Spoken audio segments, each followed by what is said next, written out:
علیکم۔ ایک مثبت پیغام ہے، اکثر سنا جاتا ہے۔ علماء اہل حدیث کہتے ہیں کہ قرآن پاک کو جو ہے ترجمے کے ساتھ پڑھنا چاہیے، اور علماء دیوبند میں سے کہتے ہیں کہ 18 علوم جب تک نہ پڑھے جائیں تب تک نہیں پڑھنا چاہیے قرآن پاک۔ اس میں افراط تفریط جو ہے کیا ہے؟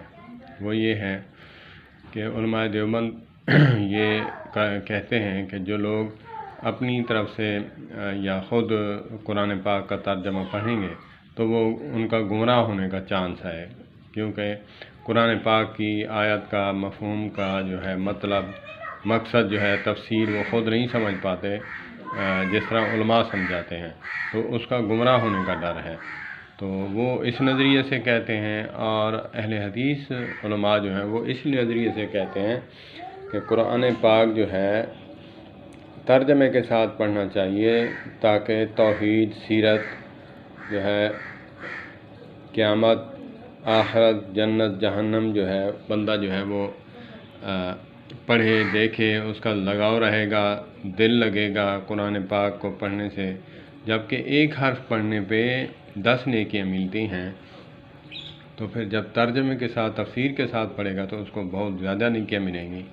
ہاں یہ ہے کہ بندہ جو ہے جو آیت سمجھ نہیں آتی وہ علماء سے رابطہ کرے، پوچھے کہ اس کا معنی، مطلب، مفہوم کیا ہے۔ تو اس کا مطلب یہ تو نہیں کہ آپ کہیں کہ جو ہے قرآن پاک جو ہے ترجمے کے ساتھ نہیں پڑھنا چاہیے۔ ٹھیک ہے، اکثریت لوگ جو ہیں اعتدال سے جب ہٹ جاتے ہیں تو وہ گمراہ ہی ہوئے ہیں۔ اکثر جو ہیں لوگ بڑی عمر میں یا پھر جیسے بھی ہے کہتے ہیں کہ علماء سے بدظن ہوئے ہیں، وہ کہتے ہیں جی میں خود پڑھ لوں گا، تو ان کا چانس ہوتا ہے کہ وہ اپنی مرضی سے مطلب، معنی، مفہوم نکالتے ہیں تو وہ گمراہ ہو جاتے ہیں۔ علماء دیوبند کا یہ کہنا ہے اگر انسان خدا سے ڈرتے ہوئے اعتدال میں رہے تو پھر تو سبحان اللہ، قرآن پاک میں نے جو ہے صرف گرامر پڑھی ہے، قرآن پاک کا ترجمہ 7 پارے پڑھا تھا، لیکن 55 میں انسان پڑھ سکتا ہے، اگر ذرائع ہوں موجود تو پھر بھی پڑھ سکتا ہے۔ بیوی بچوں والا جو ہے کیسے پڑھ سکتا ہے؟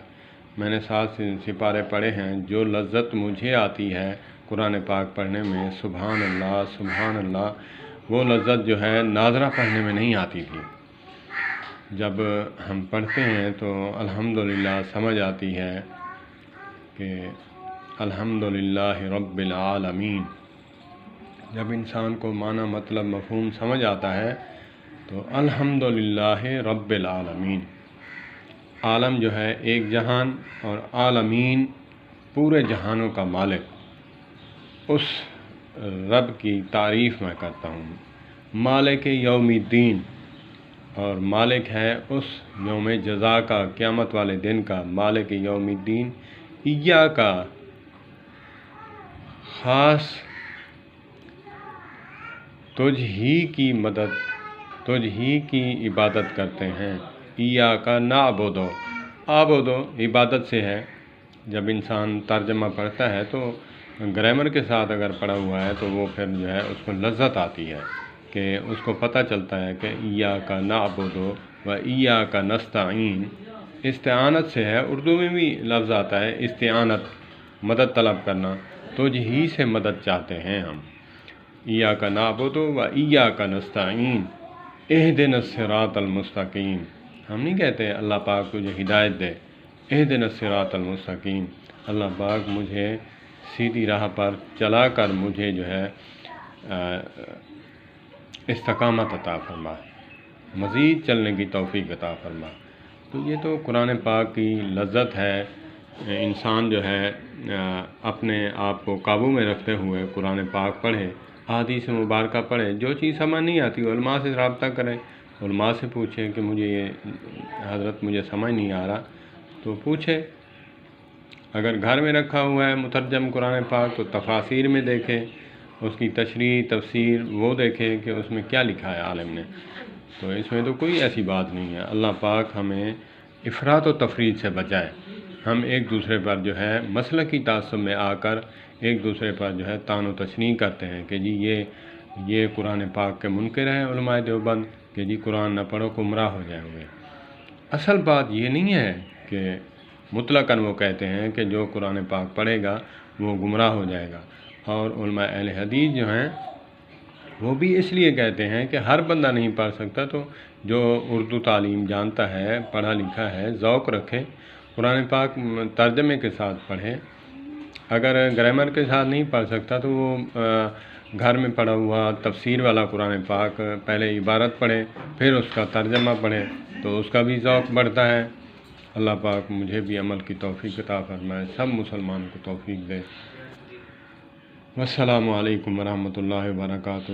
یہ محبت بھرا پیغام تھا جو افراد تفرید تھی، کیونکہ میں اہل حدیث ہوں، میں نے علماء دیوبند کو بھی پڑھا ہے، سنا ہے، ان میں بھی میں جاتا ہوں، ان کے جو ہے جلسوں میں میں سنتا رہتا ہوں، تو یہ تھی کچھ اشکال والی باتیں جو میں نے کہا جو مثبت بات ہے میں آپ کے سامنے رکھوں۔ یہ عوام الناس کے لیے ہے، عوام الناس کو چاہیے کہ وہ سب علماء قابل احترام ہیں، میرے سروں کا تاج ہیں، علماء دیوبند ہوں، علماء بریلوی ہوں، جو متقی اور پرہیزگار عالم ہے، جس جماعت کا بھی ہے، سنت پر چلتا ہے اور اچھی باتیں کرتا ہے، میرے سروں کا تاج ہیں، اور وہی عالم حقیقتاً جو ہے العلماء ورثۃ الانبیاء کا مصداق ہے، نبی صلی اللہ علیہ وآلہ وسلم کی میراث کا وارث ہے، اصل وہی ہے۔